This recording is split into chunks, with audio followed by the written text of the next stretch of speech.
Comment réagir si vous rencontrez un chien réactif avec votre chien? C'est la question qu'on m'a posée pour les défis de l'été et aujourd'hui, on y répond. Alors au début, je me suis dit que ça allait être facile de vous répondre, que j'allais simplement pouvoir énumérer toute la liste de ce qu'il faut faire quand on rencontre un chien réactif, comment réagir.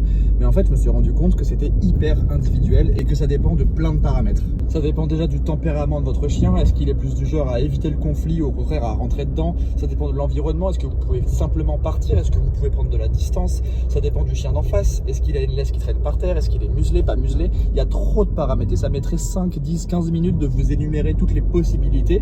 Alors je me suis dit, qu'est-ce que je vais bien pouvoir leur raconter? Et en fait, je crois que le point commun entre toutes ces situations, c'est le suivant.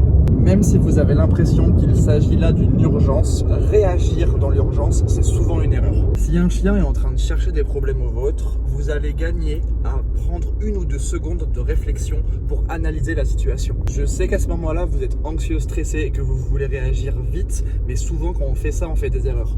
Prenez du recul, prenez 1 ou 2 secondes de réflexion pour réfléchir quelle va être la meilleure situation pour vous sortir de là. Si le chien qui vient sur vous a une laisse qui traîne par terre, vous allez pouvoir vous dire peut-être que son propriétaire va pouvoir dans les secondes qui arrivent la récupérer. Et à ce moment-là, j'ai plutôt intérêt à faire tout ce qui est possible pour que le propriétaire de ce chien puisse récupérer cette laisse. Par contre, c'est un chien qui est en totale liberté, on va peut-être réagir autrement. Pareil, ça va dépendre du gabarit du chien. Si vous avez un bosseron et que c'est un chihuahua qui vous aboie dessus, je pense que vous pouvez prendre un petit peu plus de temps pour réfléchir. Si vous avez un teckel nain et que c'est un canet corso qui vous attaque, peut-être que là, vous allez devoir réagir autrement. Bref, comme vous l'avez compris, ça dépend de tellement de paramètres que je ne peux pas vous en faire une vidéo. Par contre, ce que je sais, c'est qu'il faut prendre son temps, il faut réfléchir et que surtout, il faut rester calme. Parce que ça, c'est vraiment important. Ce qu'il faut vraiment comprendre, c'est que 9 fois sur 10, rester calme, c'est la meilleure option. Parce que de toute façon, vous pouvez presque rien faire, vous, en tant qu'humain. Vous n'allez pas sauter sur le chien, vous n'allez pas crier, vous n'allez pas tirer, vous n'allez pas essayer de les séparer. C'est inutile, vous savez très bien que c'est une erreur de faire ça.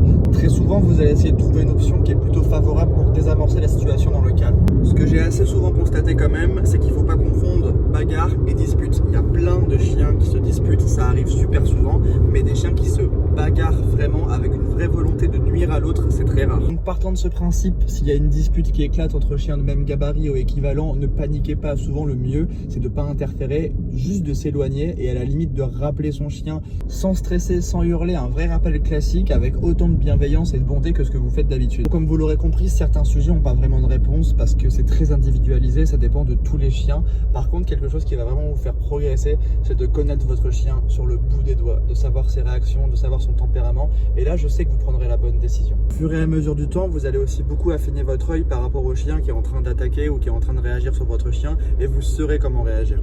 À très vite pour une prochaine vidéo.